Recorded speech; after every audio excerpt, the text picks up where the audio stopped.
Estudar a palavra de Deus numa das histórias, numa das narrativas do Natal, que se encontra lá em Lucas, capítulo 2, a partir do verso 8, a palavra de Deus vai nos ensinar. Lucas, capítulo 2, a partir do verso 8, diz assim: havia naquela mesma região pastores que viviam nos campos e guardavam os seus rebanhos durante as vigílias da noite. E um anjo do Senhor desceu aonde eles estavam, e a glória do Senhor brilhou ao redor deles, e ficaram tomados de grande temor. O anjo, porém, lhes disse: não tenham medo, estou aqui para lhes trazer boa nova de grande alegria, que será para todo o povo.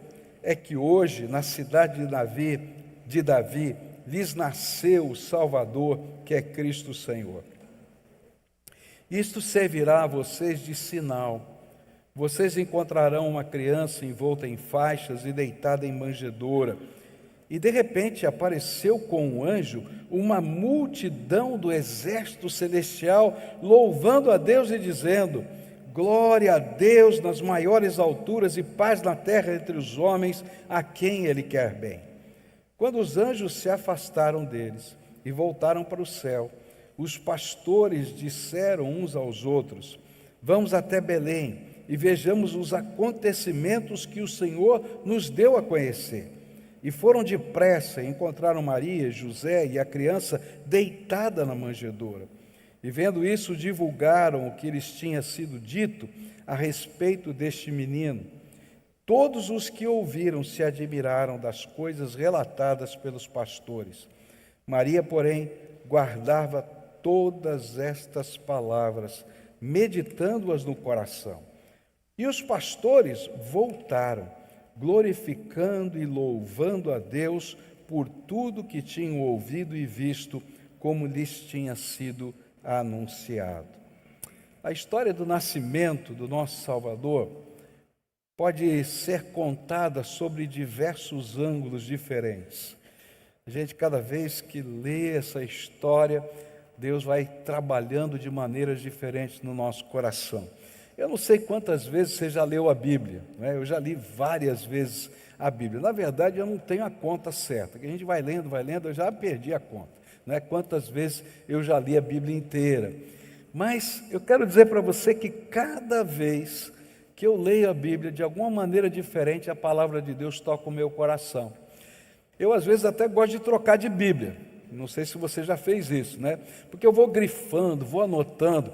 Aí, quando eu chego ali para ler, está tudo grifado. Onde eu vou grifar mais? Onde eu vou anotar mais? Então, eu pego uma Bíblia nova e começo a ler em outra Bíblia, para poder anotar de novo, grifar outra vez aquilo que Deus está falando no meu coração. Quando a gente lê a história do Natal, ou ouve a história do Natal, a gente pode percebê-la de vários ângulos diferentes. E hoje eu queria olhar essa história e contá-la à luz das emoções, dos sentimentos que ela evocou nos personagens que estavam lá. Não vou poder falar sobre todas essas emoções, mas eu destaquei 3 emoções aqui nesse contexto para a gente aprender com as Escrituras. Então, quais foram esses sentimentos e emoções e o que é que cada um deles nos ensina? Primeiro sentimento que surge nessa história do nascimento de Jesus foi medo. Uau! Medo. O primeiro impacto do anúncio do nascimento de Jesus foi medo.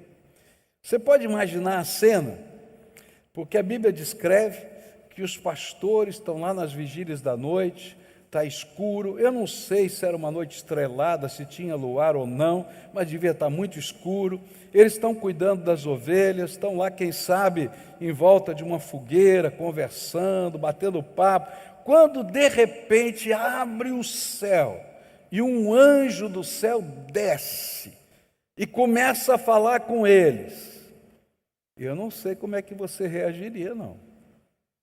Mas os pastores ficaram com medo, e na Bíblia diz assim: grande medo. Que coisa está acontecendo aqui? Você já andou em casa E de repente você começa a ouvir uns barulhos estranhos em casa. Quem já fez? Quem já teve isso aqui? Levanta a mão. Quem já ficou com medo? Tem uns barulhos estranhos que estão acontecendo. Agora você imagina ao vivo e a cores, o céu se abre e um anjo vai descendo assim para falar com você. Eu acho que alguns aqui saíram correndo, de tanto medo. Não é verdade? Mas os pastores ficaram lá assim, meio boca aberta, sem entender o que é que estava acontecendo. Os pastores sentiram medo, e o texto deixa isso muito claro, e esse medo era porque eles estavam diante de algo que ia além do mundo comum, algo que eles não tinham qualquer controle, que não sabiam ainda quais eram os seus efeitos sobre a sua vida. E é interessante que nós, seres humanos, quando alguma coisa inusitada, muito diferente acontece, às vezes a gente tem muito medo. E o interessante é que pode ser uma coisa boa ou ruim. Quem já teve medo dizendo assim, isso aqui é tão bom que eu tenho medo que aconteça com uma coisa ruim depois? Quem já teve esse sentimento? Minha mulher levantou a mão primeiro aqui, não é? Dizendo assim, esse sentimento estranho, né? Tem uma coisa tão boa, será que vem alguma coisa ruim depois? Porque a gente não está entendendo muito bem. Tanto a visão quanto a mensagem que o anjo trazia, ela revelava uma coisa que para nós é muito complicada, é que o ser humano é pequeno demais, pequeno demais. E a grandeza de Deus é grande demais. E aí a gente se sente como a gente é, ser humano, que não tem controle de nada. A gente sai de casa e não sabe o que vai acontecer, se vai voltar ou não. A gente acha que vai voltar, graças a Deus, por isso aí está bem. Mas a gente não tem controle de absolutamente nada. E quando aquele anjo aparece para falar com os pastores, eles descobrem exatamente isso. Tem coisa muito maior acontecendo. Um dos filósofos que descobriu isso e se converteu, e ele teve que se converter em segredo, e ele guardou textos da sua conversão costurados dentro da sua roupa, no forro da roupa. Foi um xará meu chamado Pascal. E ele vai dizer que existem coisas que vão muito além da nossa vã filosofia. Numa época em que dizer que acreditar em Deus era risco de vida na França, por causa da grande força da Revolução Iluminista. Mas ele descobriu que existiam coisas muito maiores do que toda a filosofia humana. E aqueles pastores, ao perceberem isso, tiveram medo. Eles temeram porque se viram frágeis, impotentes.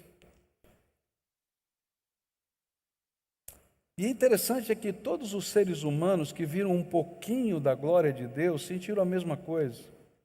Se a gente for, por exemplo, para Isaías, capítulo 6, profeta de Deus, homem cheio do Espírito, de repente ele tem a visão do trono de Deus, e quando ele vê Deus assentado no trono, na verdade uma figura celestial, porque Deus é Espírito, mas ele viu algo tremendo na sua visão, ele diz assim, ai de mim, estou perdido, porque sou homem de lábios impuros e habito no meio de um povo de lábios impuros, e os meus olhos viram o Rei, o Senhor dos exércitos.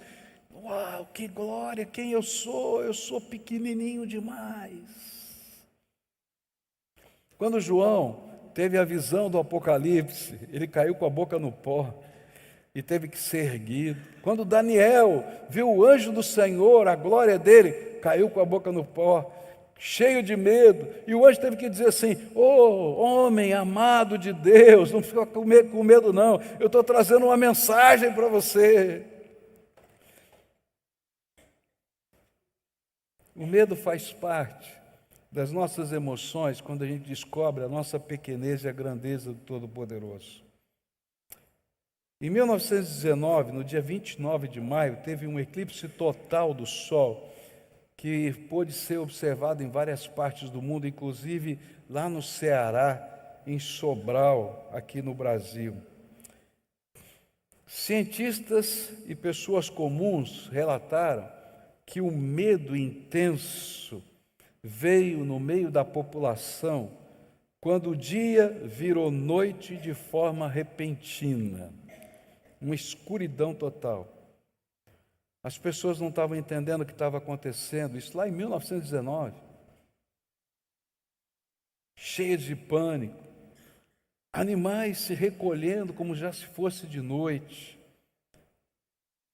Alguma coisa muito estranha que fazia as pessoas perceberem que não tinham controle de absolutamente nada. E as pessoas entraram em pânico, porque não entendiam o que estava acontecendo. Mas quando veio a explicação, o medo foi transformado em admiração.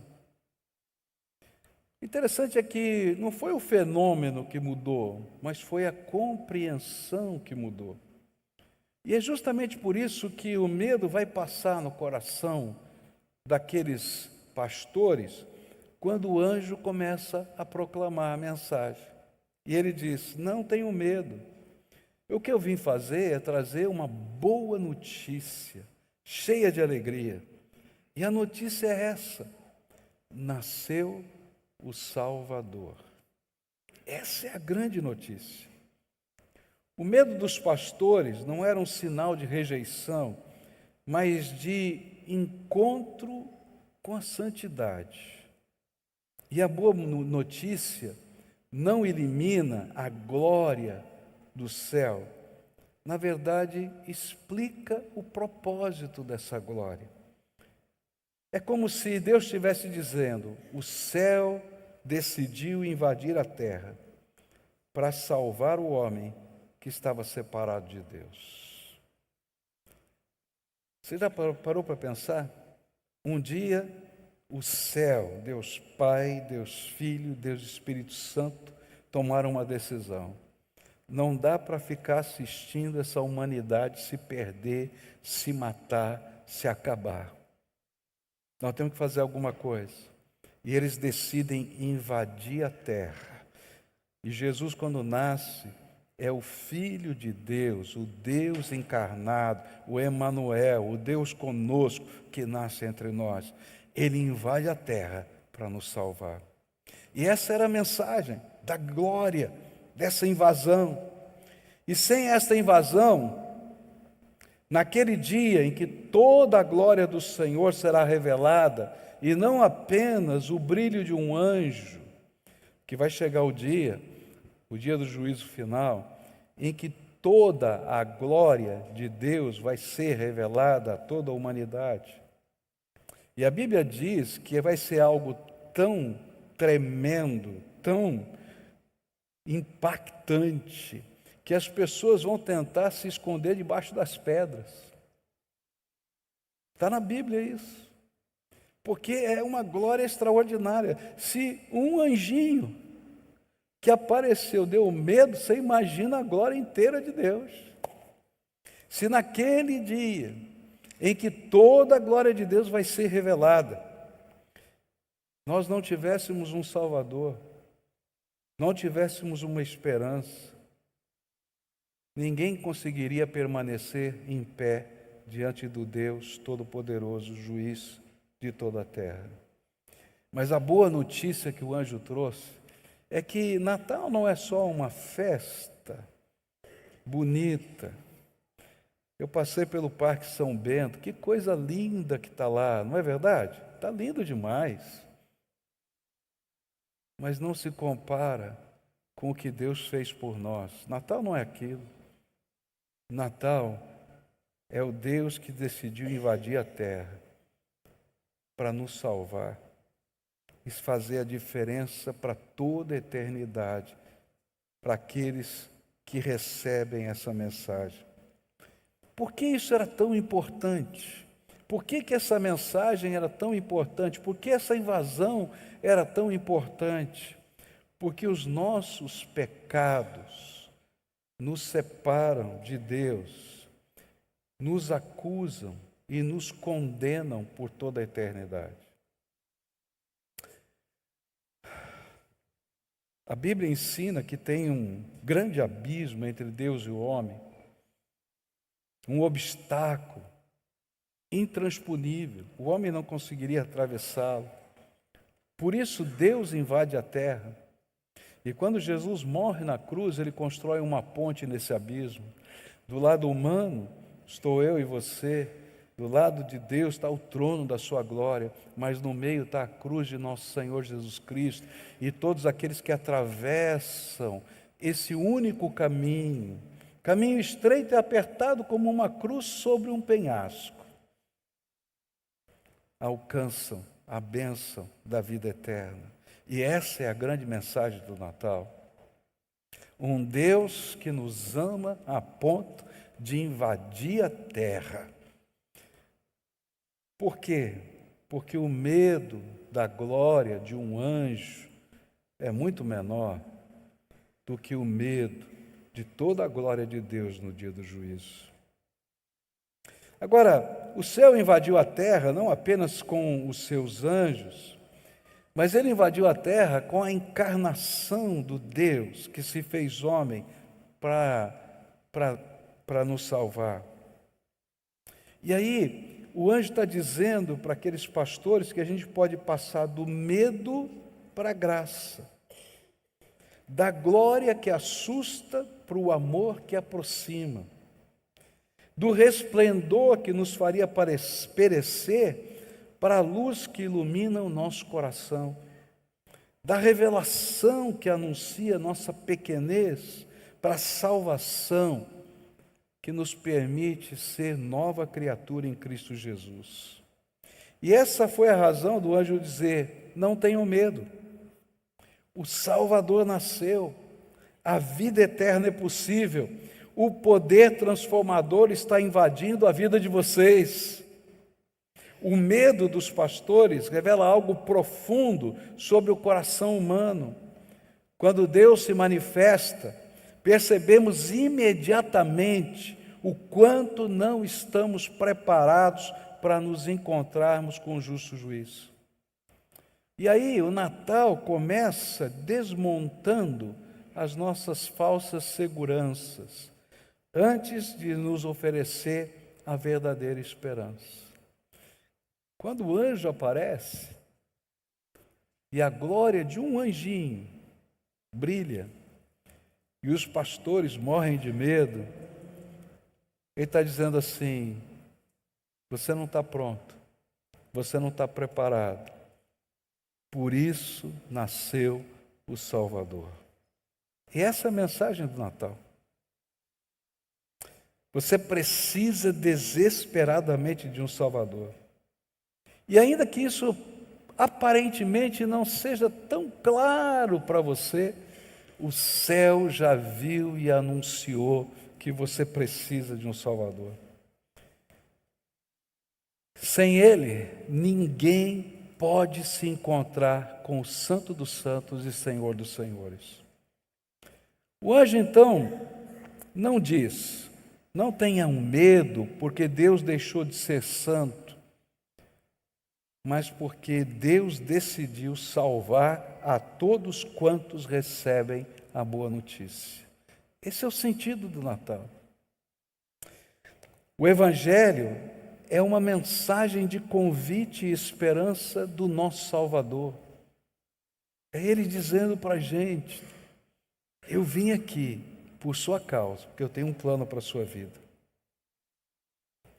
O mesmo Deus que se revelou em glória, agora está se revelando em graça. Por isso a boa notícia não é: vocês não precisam mais temer, mas a boa notícia é: não temam, porque o Salvador está disponível para você. Essa é a diferença. A santa revelação da presença do Senhor, que gera temor, nos coloca no lugar certo para ouvir a boa notícia e nos conduz à decisão de uma entrega ao Senhor, de se deixar levar, conduzir, buscar por aquele que preparou todas essas coisas para nós. E quando a gente celebra o Natal, o Senhor volta a revelar, e outra vez, a presença dEle para nós. E que Ele é a esperança. E a atitude dos pastores diante do anúncio da boa notícia nos ensina o que a gente tem que fazer. Logo depois da boa notícia, eles conversaram e disseram assim: não dá para ficar aqui em volta da fogueira como se nada tivesse acontecido. Nós vamos correr para a cidade de Belém para ver tudo quanto foi nos anunciado, tomar parte disso. Eu estava lendo o texto e eu fiquei pensando assim: ora, como é que eles sabiam o lugar que tinha que procurar? Porque Belém é uma cidade. Digamos que alguém chegue aqui e diga assim: olha, eu estou chegando em Niterói e estou procurando o João da Silva. Você pode me dizer onde é que mora o João da Silva? Quantos João da Silva deve ter? Quantos José e Maria deve ter lá em Belém naquela data? Não, é um que vai ganhar neném. Quantos estão ganhando neném? Onde está ganhando? Não tem maternidade naquele tempo. Eu creio que o anjo não disse apenas que estava em Belém, mas deu até o endereço. E eles foram para lá, exato, naquele lugar. Assim como Deus faz conosco, Ele não dá uma mensagem por acaso. Ele chega para nós e diz assim: olha, eu sou o Salvador, vinde a mim todos vós que estáis cansados e oprimidos, e eu vos aliviarei. Eu sou o caminho, a verdade e a vida, e ninguém vem ao Pai senão por mim. Ele diz exatamente o lugar, como é Jesus, a nossa esperança e a nossa salvação. Agora, o que você vai fazer com a história do Natal? Às vezes a gente só fica celebrando, sem entender a essência do que ela significa, que Deus derramou glória para revelar sua graça, e essa é a bênção maior que o Natal significa. Segunda emoção e sentimento que aparece no texto, aparece nos versículos 13 e 14, diz assim: e de repente apareceu com o anjo uma multidão do exército celestial, louvando a Deus e dizendo: glória a Deus nas maiores alturas e paz na terra entre os homens a quem Ele quer bem. Olha, se o medo foi a primeira reação humana ao nascimento de Jesus, a adoração foi a primeira reação do céu. Uma multidão do exército celestial invadiu a terra adorando ao Senhor. Eu já ouvi várias canções natalinas falando que um coro celestial apareceu. Não foi um coro celestial, não. Porque quando a gente pensa num coro celestial, você está pensando em alguns, não é? 100, 200, 1000, já vi coros aí de 10.000 pessoas. Mas o que a Bíblia está dizendo é algo mais extraordinário do que isso. Primeiro apareceu um anjo que deu a mensagem. Quando ele terminou de dar a mensagem, o céu inteiro explode em adoração e louvor. E aí, uma multidão, milhões e milhões de anjos, de todas as categorias que aparecem na Bíblia: anjo, arcanjo, serafim, querubim. Está ouvindo aí? Eu nem sei mais os nomes, sei nem você, né? Toda essa multidão, de repente, aparece na visão para os pastores. E o céu agora começa a adorar a Deus. Glorificam o Senhor. Você pode imaginar a grandiosidade da visão? Olha, se os pastores tremeram de medo com um anjinho só, imagina agora. Tremendo. Algo tremendo está acontecendo. Em 1953, quando a falecida rainha Elizabeth II foi coroada rainha, milhares de pessoas estavam nas ruas, milhões acompanhavam pelo rádio. Lá no momento da cerimônia, líderes, nobres, representantes do mundo inteiro estavam presentes. Mas o momento mais solene daquela coroação não foi quando a coroa foi colocada sobre a rainha. O momento mais reverente foi quando o arcebispo declarou: aqui está a sua soberana, ungida para reinar.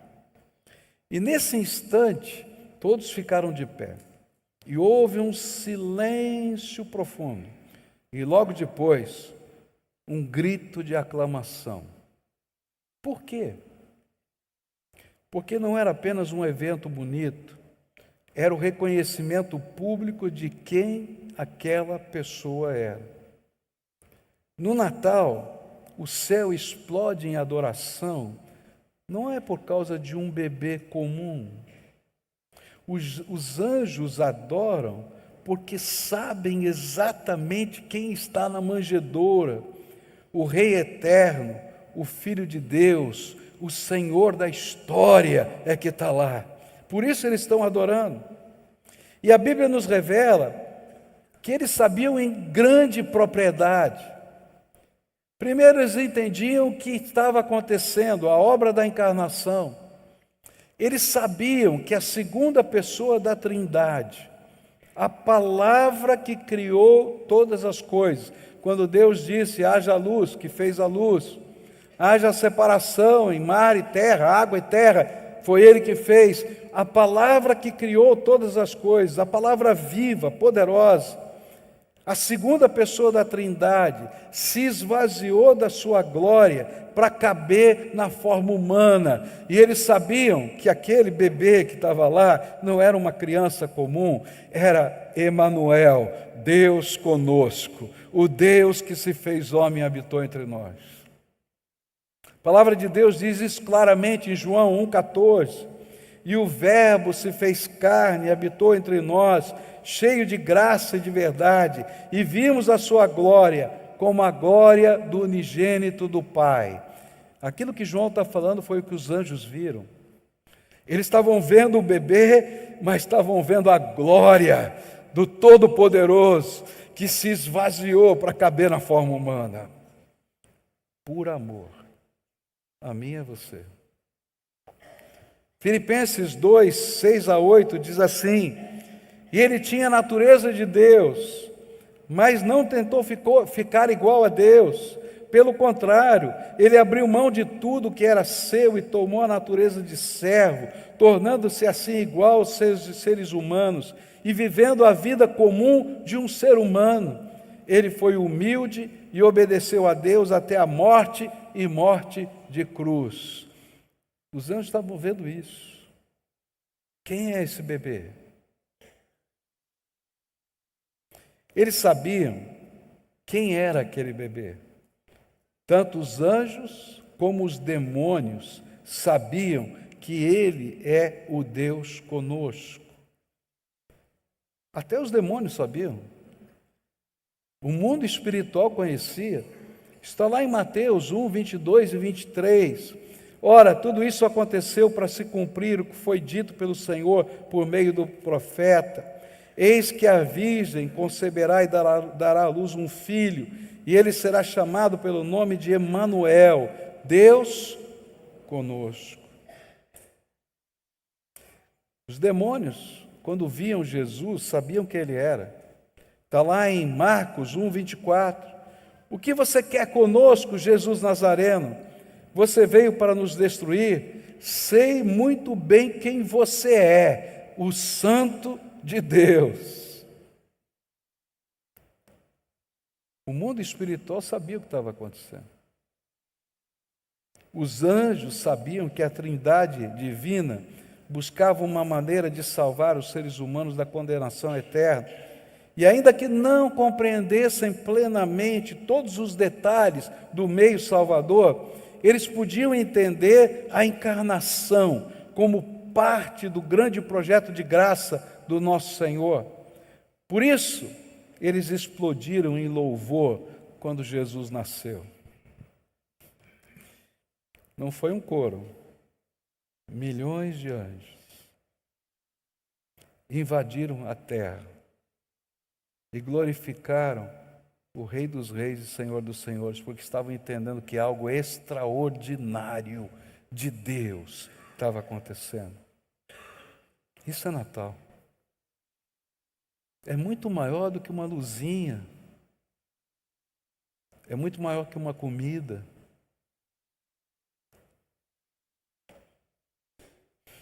Quando o céu entende o que Deus está fazendo, a única resposta possível é a adoração. Porque a adoração não é uma emoção. A adoração é o reconhecimento de quem é o nosso Senhor. Adoramos porque o conhecemos. Se a gente não conhece, não sabe adorar. Se a gente não convive com Ele, não sabe adorar. Se a gente não tem uma experiência pessoal com Ele na nossa vida, a gente não sabe adorar. Se você não conhece a voz de Jesus no seu coração, você não consegue adorar. Você pode até participar de cerimônias, mas a adoração não é simplesmente uma emoção, é viver a presença dEle e conhecer quem Ele é. Os louvores dos céus foram tão grandiosos que invadiram a terra e se demonstraram aos pastores. Mas esses louvores não ficaram apenas nos céus, eles moveram o coração dos que primeiramente receberam o anúncio. Não sei se você já foi num culto de adoração a Deus, que a presença do Senhor está lá de uma maneira tão gostosa que a gente sabe, ó, Jesus está aqui, a gente está sentindo. A gente sabe que Jesus está aqui porque Ele prometeu, onde 2 ou 3 pessoas estiverem reunidas debaixo da autoridade do nome dEle, Ele vai estar lá. Mas tem momentos, eu não sei, que a gente entra no ambiente da adoração, da presença do Senhor, e que a gente não precisa nem ler a Bíblia, a gente sabe que Ele está lá. E o interessante é que o ambiente desse tipo de adoração, ele contagia. É incrível. Eu estava na Turquia, num culto, e me sentei do lado de uma senhora iraniana. O culto estava sendo feito em turco, e eu tinha alguém que interpretava para o inglês, e a gente podia ouvir. Aquela senhora estava ouvindo a interpretação, porque ela falava a língua persa, não falava o turco. E ela estava do meu lado. Nunca vi aquela mulher, não conheço. Mas num determinado momento de adoração, aquela mulher levantou as mãos para os céus e começou a glorificar a Jesus na língua dela. Não entendia uma palavra. Mas a presença do Senhor Jesus na vida daquela mulher era algo tão extraordinário, que eu me arrepiei da cabeça aos pés, reconhecendo a presença do Senhor.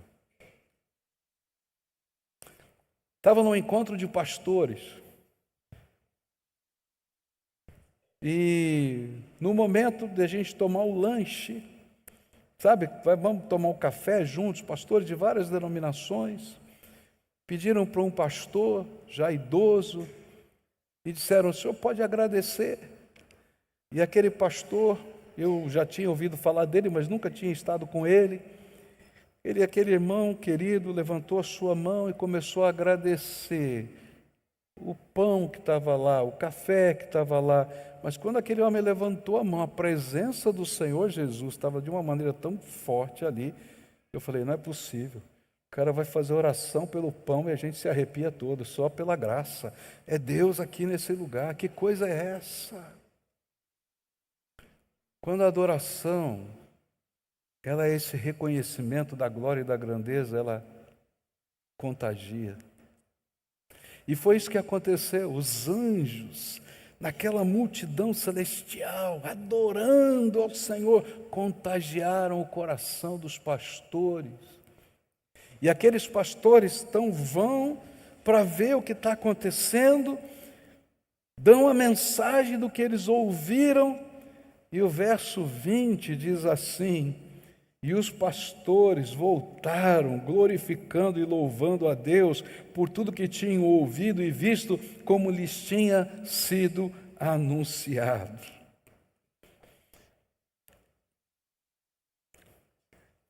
O céu adorou Jesus no Natal porque sabia quem ele era. Mas a adoração do céu abalou o coração dos pastores. Eu fico pensando, nós como igreja de nosso Senhor Jesus Cristo, será que a nossa adoração abala o coração das pessoas? E nos faz buscar a glória desse Salvador?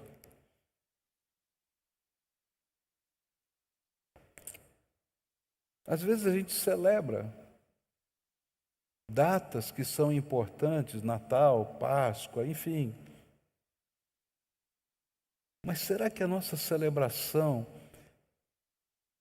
é um pouco mais do que emoção, é adoração tão forte, tão grande, que abala o coração das pessoas que estão à nossa volta?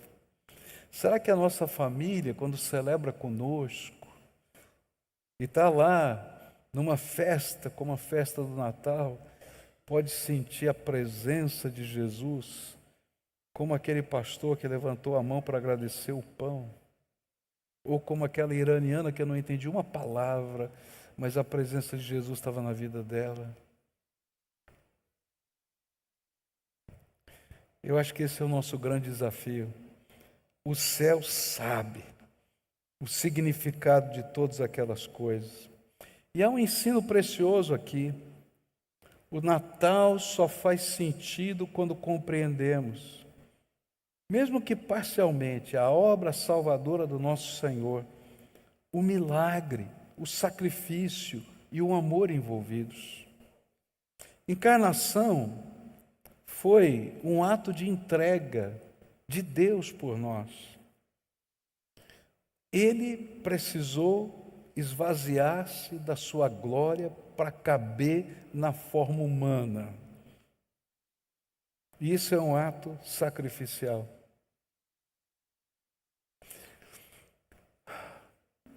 Quando surge um revés na nossa vida, e todos nós vamos passar por momentos de lutas na nossa vida, situações difíceis, e a gente tem que baixar o nosso nível de vida. É difícil, né? Fala a verdade. Talvez tirar os filhos da escola, colocar numa escola pública, talvez cortar algumas coisas que a gente sabe que são essenciais, mas não tem jeito, tem que cortar. É difícil, né? Agora você imagina, o Deus Todo-Poderoso, que por natureza é infinito, ele se esvazia da sua infinitude para se tornar um ser humano. Está entendendo? Eu estava pensando nisso e fiquei pensando assim, é um ato sacrificial. A Ana vai participar agora de um acampamento lá na Amazônia. Ela recebeu uma lista de como é que funciona lá. E a gente estava comentando, eu e Mirna, né? Ela disse assim, estava no papel, algumas vezes você vai tomar banho de chuveiro, outras vezes tem que tomar banho no rio. Eu não vou falar nem das outras coisas, tá? Todos os dias você vai dormir em rede. Se você não sabe dormir em rede, depois do primeiro dia você está arrebentado. Que você fica assim, né? Tem um jeito certo para dormir em rede. Tem alguns aqui que sabem, mas a maioria de nós não sabe não. Como é que dorme em rede? E a gente fica pensando, nossa, que difícil.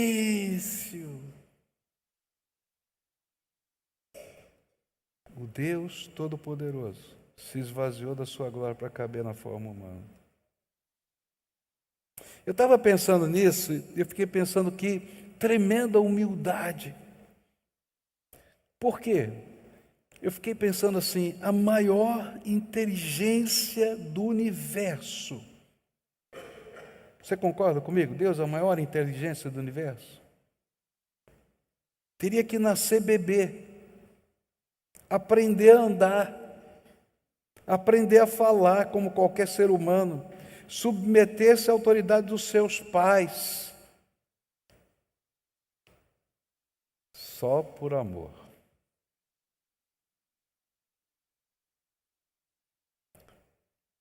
E o pior, a encarnação foi um ato irreversível. Por toda a eternidade, Jesus terá um corpo à semelhança do corpo que nós teremos quando ressuscitarmos. Por isso, os anjos explodiram em adoração. Eles estavam entendendo. E os pastores? Ainda que não tivessem toda essa compreensão, eles louvaram ao perceber que algo tremendo de Deus estava acontecendo e que eles estavam tendo um dos maiores privilégios da terra ao serem testemunhas de tudo isso. Eles eram pessoas simples, como eu e você, mas agora participavam de algo tremendamente grande, maior até do que a sua compreensão. Que honra, que prazer! Quando celebramos o Natal, mesmo que como os pastores não consigamos compreender todo o alcance desta obra maravilhosa de Deus a nosso favor, o céu nos convida a celebrarmos não somente uma data do calendário, mas a celebrarmos o grande amor de Deus por nós, a sua busca sem medir sacrifícios para nos alcançar e nos salvar. É isso que nós estamos celebrando.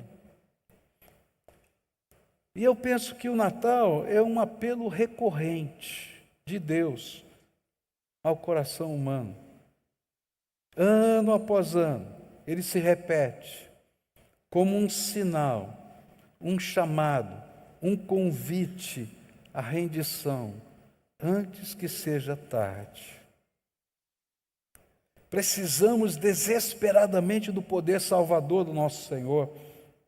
Precisamos desesperadamente experimentar a presença de Deus que quer habitar conosco nos nossos corações. E esse é o apelo do Natal. Última coisa, verso 18. Todos os que ouviram os pastores contando a história se admiraram das coisas relatadas pelos pastores. O terceiro sentimento que o nascimento de Jesus despertou foi admiração.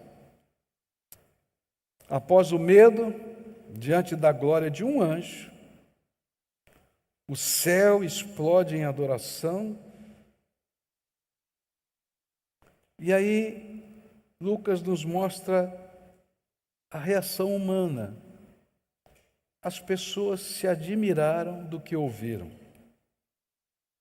Esse admirar-se aqui significa maravilhar-se, ficar impressionado diante de algo extraordinário.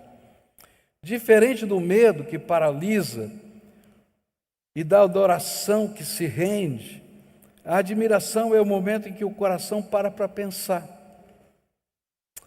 Algo grande está acontecendo, algo diferente que eu não consigo entender muito bem, está acontecendo. E aqueles que ouviram os pastores perceberam que o nascimento daquele bebê não era um fato comum. Eu fico imaginando quem eram as pessoas que estavam lá? Porque parece que não era só Maria e José e Jesus que estavam lá. E aí, você já sabe, eu leio a Bíblia imaginando as coisas, né? Naquele tempo, quando se fazia um parto, não era o homem, não era o marido que fazia o parto. Geralmente colocava o marido para o lado de fora. E aí as mulheres que estavam no entorno, uma falava para a outra: olha, vai ganhar o bebê, vem aqui ajudar. E aí vinha uma para cá, outra para lá, e tinha um bando de mulher. E os maridos ficavam batendo papo com o homem que estava ansioso do lado de fora. Essa era a prática daqueles dias, né? Daquele jeito de viver naquele tempo. Então eu acredito que tinha um grupo de pessoas lá. Agora que já tinha nascido, já estava embrulhadinho, bonitinho o bebê, embrulhadinho não, enroladinho dos panos, né? Então, assim, aí já juntava todo mundo e começava aquele bate-papo, a celebração, e foi nessa hora que os pastores chegaram e contaram todas as cenas. E aí todo mundo começou a olhar um para o outro e dizer: o que está acontecendo aqui? E esse é o sentimento de admiração. Algo fora do esperado, fora da rotina, fora da lógica humana está acontecendo. E é importante notar algumas coisas. Lucas nos diz que todos se admiraram, não que todos adoraram, nem que todos creram. Ele só diz que eles se admiraram. A admiração é uma reação correta, mas ela é incompleta. Ela reconhece que Deus está agindo, mas ainda não decide como responder.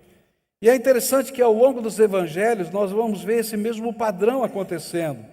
Muitas pessoas se admiraram das palavras de Jesus, se impressionaram com seus milagres, ficaram impactadas com a sua autoridade, mas nem todos se renderam a Jesus.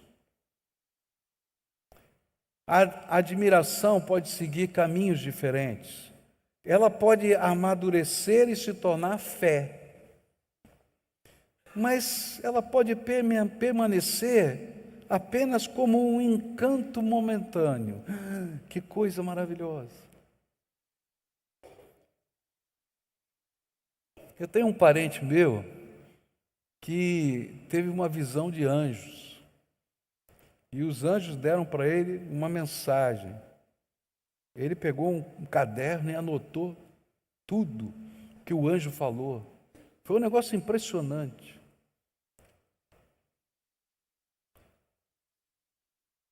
Mas por muitos e muitos anos, ele ficou tremendamente admirado, mas não se rendia a Jesus como Senhor e Salvador.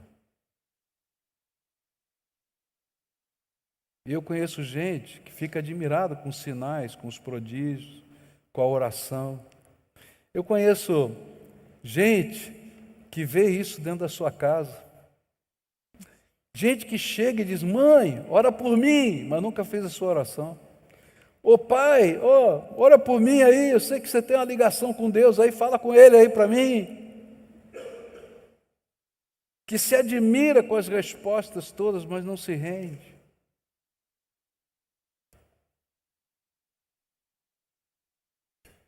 E o pior é que a admiração com o tempo, se ela não vira entrega, ela tende a virar uma grande resistência no coração à palavra de Deus. Porque a gente vai se acostumando com o extraordinário e não se impressiona mais com os atos de Deus.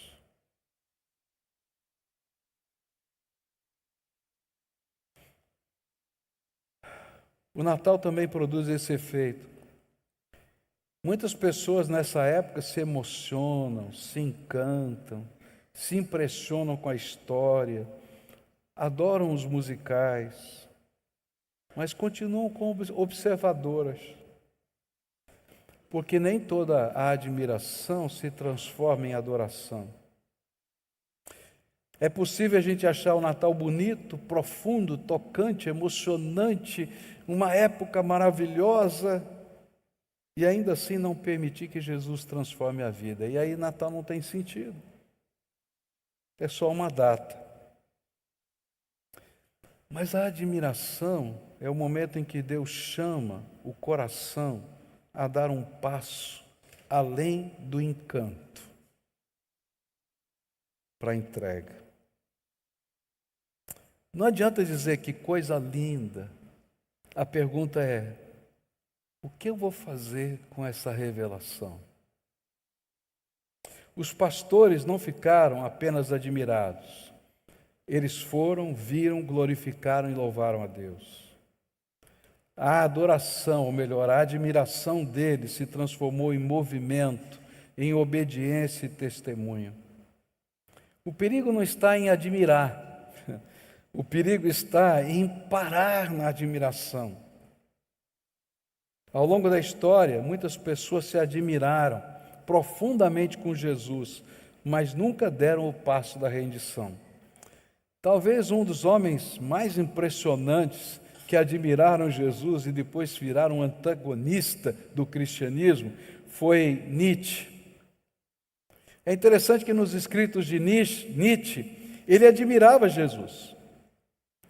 Ele declara nos seus escritos que ele reconhece a sua singularidade, a sua coragem, a sua maneira de amar. Chegou até a dizer num dos seus escritos que só houve um verdadeiro cristão nessa terra, e esse morreu na cruz. Mas Nietzsche nunca seguiu Jesus.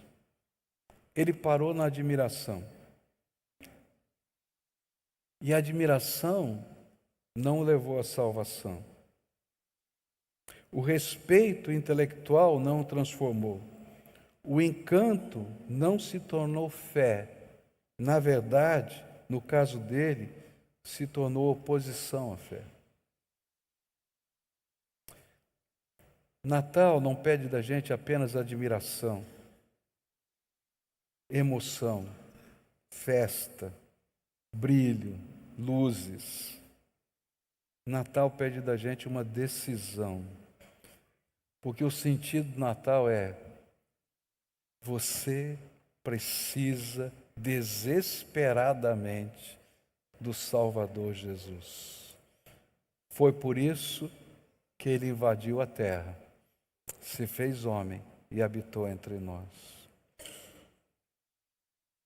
Eu queria desejar um Feliz Natal para todos vocês hoje. Mas essa palavra só tem sentido se Jesus for o Senhor e Salvador da sua vida. Se a gente sai da festa para ser um adorador, da admiração para chamá-lo de nosso ou meu Salvador, da contemplação de um presépio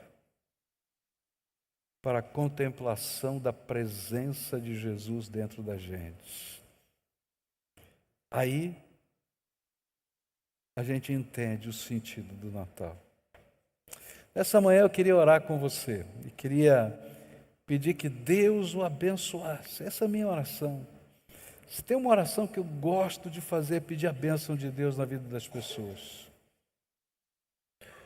Porque eu sei que Ele é bom e a misericórdia dEle dura para sempre. Mas a bênção do Senhor tem um único caminho. Porque a bênção do Senhor não é um fato. Ainda que ela atinja a realidade da nossa vida. A bênção do Senhor é uma pessoa. É Cristo Jesus, o nosso Senhor. E quando Ele está presente, a bênção vai com Ele. Quando Ele sustenta a nossa vida, nós somos abençoados. Quando seguramos na sua mão, temos direção. Quando guardamos a sua palavra na nossa alma, a paz do Senhor, que excede todo o entendimento, sustenta a nossa vida. E eu queria muito orar por você, para que a bênção do Senhor esteja sobre você. E a bênção do Senhor é muito maior que uma cura, ainda que Jesus cure. É muito maior do que uma solução financeira, ainda que Ele nos abençoe nessa área também. A bênção de Jesus é eterna. Ninguém pode roubar da gente. O apóstolo Paulo descreve de uma maneira tão singular, dizendo: nada nem ninguém pode separar você do amor de Deus, que está em Cristo Jesus. Nem anjos, nem demônios, nem principados, nem potestades, nem coisas que estão acima, nem embaixo. Nada, só você pode separar o amor de Deus, que está em Cristo Jesus, da sua vida. E como é que a gente faz isso? É quando a gente vê, ouve e nunca se entrega. Talvez tenha gente aqui que já passou por quantos natais? Depende da sua idade, né? A gente teve um aqui que já passou por 92 natais, não é isso mesmo? 92? É? 92 natais, chegando esse ano aqui, 92, né? Tem um irmão, não sei se está aqui hoje, foram 102. Está aí? Está lá, ó, 102 natais. Estou vendo.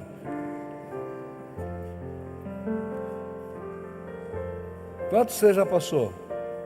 Fala o seu número aí, fala em voz alta. Ah, tá fraquinho. Quantos? Fala aí, fala alto.